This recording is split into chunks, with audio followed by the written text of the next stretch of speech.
হাই দোস্ত, আজি মই আপোনালোকৰ আগলৈ এটা খুবেই সিম্পল ৰেচিপি লৈ আহিছোঁ আপোনালোকৰ আগলৈ। আপোনালোকে অনুগ্ৰহ কৰি ভিডিঅ'টো শেষলৈকে চাব আৰু ৰেচিপিটো চাই আপোনালোকে কেনেকুৱা পালে আপোনালোকে জনাব। হয়, আজি মই আপোনালোকৰ আগলৈ বনাবলৈ ওলাইছোঁ কাবলি বুটৰ চব্জি, যিটো আমি পুৰি বা ৰুটিৰ লগত আমি খাবৰ কাৰণে বনাইছোঁ। আপোনালোকে চাওক মই কেনেকৈ বনাইছোঁ আৰু মোৰ প্ৰচেছটো চাওক কেনেকুৱা হৈছে। প্ৰথমতে আমি কাবলি বুট অলপ তিয়াই থৈ দিছোঁ 200 গ্ৰাম মান। আমি 3জন মানুহৰ কাৰণে বনাইছোঁ। 200 গ্ৰাম কাবলি বুট আমি তিয়াই থৈ দিছোঁ। তিয়াই থৈ পানীটো চেকি দিছোঁ। দুটা আলু আমি সৰুকৈ কাটি লৈছোঁ মিডিয়াম সাইজৰ। তাৰপিছত পিঁয়াজ দুটা কাটি লৈছোঁ। ইফালে আদা নহৰু অলপ পেষ্ট বনাই লৈছোঁ। প্ৰথমতে আমি এতিয়া আমি কাবলি বুটখিনি আমি কুকাৰত দি দিম। কাবলি বুটৰ লগতে আমি একেলগে যিটো আমি আলু থৈ দিছিলোঁ এই আলুটো দি দিম আমি।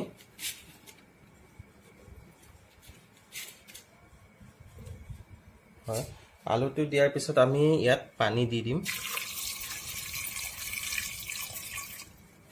পানীটো চাব আপোনালোকে, খুব বেছিকৈ নিদিব, যাতে তল গৈ থাকে আৰু বুট আলুখিনি তল গৈ থাকে। আমি এতিয়া ইয়াক আপোনাৰ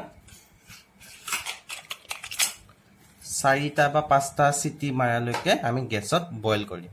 ঠিক আছে।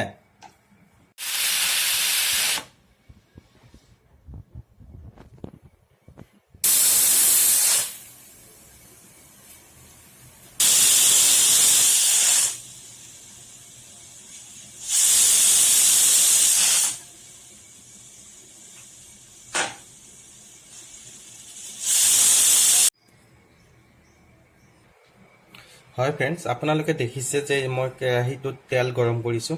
মানে মই পুৰি বনাইছিলোঁ। পুৰি বনাওঁতে যিখিনি মিঠাতেল ৰখি গৈছে, সেই মিঠাতেলখিনিতে মই এতিয়া মোৰ যিটো চব্জি বনাম সেই চব্জিটো বনাম। আপোনালোকে চাই লওক। তেলটো গৰম হৈ আছে, গতিকে মই ইয়াতে কাটি থোৱা পিঁয়াজখিনি দি দিছোঁ।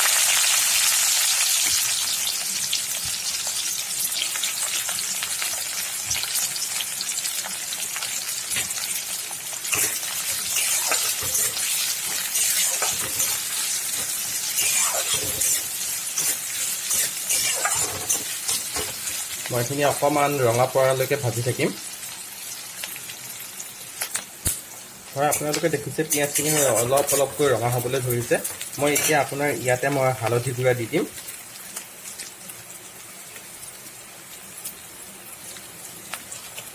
হালধি গুড়াখিনি দি মই অকণমান লৰাম।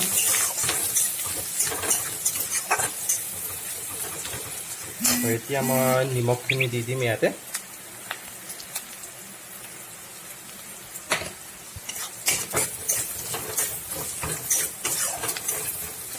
হয়, মই এতিয়া আপোনাৰ যি ধনিয়া গুড়া ইউজ কৰিম, ধনিয়া গুড়াটো দি দিছোঁ। ধনিয়া গুড়া অলপ দি দিলোঁ। এতিয়া আৰু অলপমান জিৰা গুড়া দিম।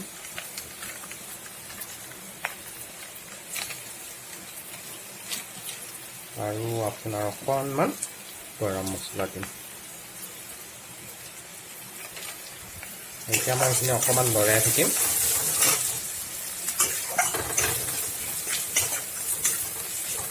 এতিয়া মই যি কাটি থৈ দিছিলোঁ, পেষ্ট কৰি থৈ দিছিলোঁ যি আদা ৰহুনৰ পেষ্ট, সেই পেষ্টটো দি দিম এতিয়া মই।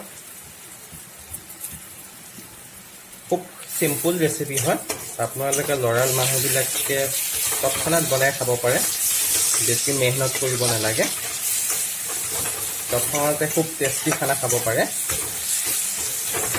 আপোনালোকে দেখিছে যে মোৰ পিঁয়াজটো এতিয়া আপোনাৰ অলপ অলপ সিজিছে, ৰঙা হ'বলৈ ধৰিছে। তো মই আপোনাৰ যি মই বইল কৰি থৈ দিছিলোঁ বুট আৰু আলুৰ যি বইল কৰি থৈ দিছিলোঁ, সেইখিনি মই এতিয়া ইয়াতে দি দিম। এইটো চাওক, আপোনাৰ মই বুট আৰু সেইটো বইল কৰি থৈ দিছিলোঁ, সেইটো ধুনীয়াকৈ সিজিছে। আপোনাৰ এইটো ইয়াতে দি দিম।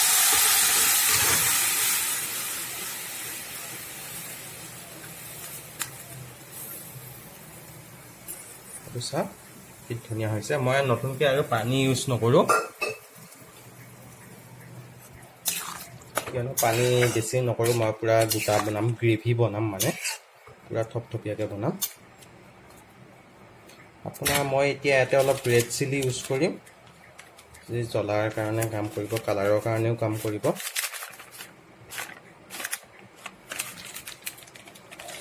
হৈ গৈছে, দেখিছে।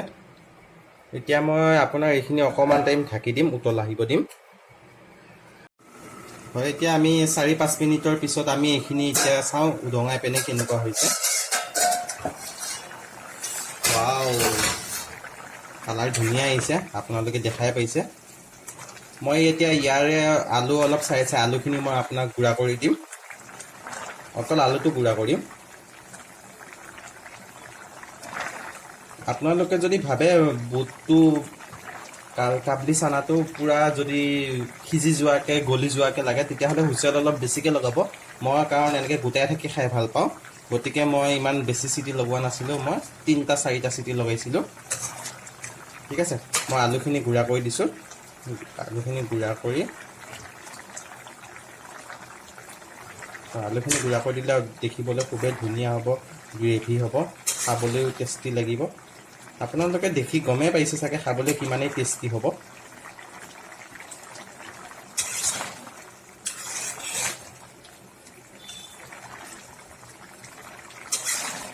খুব সহজ ৰেচিপি হয়, ইমান মেহনত কৰিব নালাগে, সকলো মানুহে সোনকালে তৎক্ষণাত বনাই খাব পাৰে।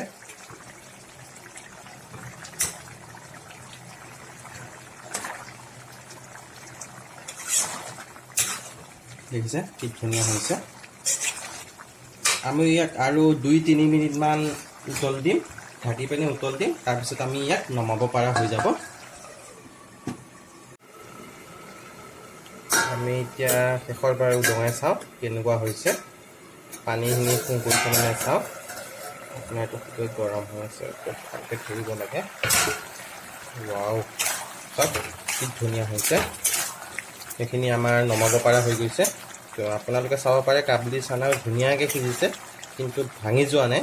মই এইটোৱে এনেকেই খায়ে ভাল লাগে। চাওক কি ধুনীয়া হৈছে। ৱাও, হোৱাটো টেষ্টি। ৱাও, ঠিক আছে, আমি এতিয়া ভিডিঅ'টো আমি সামৰণি মাৰিছোঁ। এনেকুৱা ধৰণৰ ভিডিঅ' পাই থাকিবলৈ আপোনালোকে মোৰ চেনেলটো অনুগ্ৰহ কৰি ছাবস্ক্ৰাইব কৰিব আৰু আপোনাৰ বন্ধুবৰ্গৰ লগত শ্বেয়াৰ কৰিব। আৰু ভিডিঅ'টো চাই কেনেকুৱা পালে মোক তলৰ কমেণ্টত সবিশেষ জনাব। তেতিয়া মই আৰু পিছলৈকে আৰু ভাল ভাল ভিডিঅ' বনাই থাকিবলৈ সাহস পাম। আজিলৈ এৰিছোঁ। জয় আই অসম।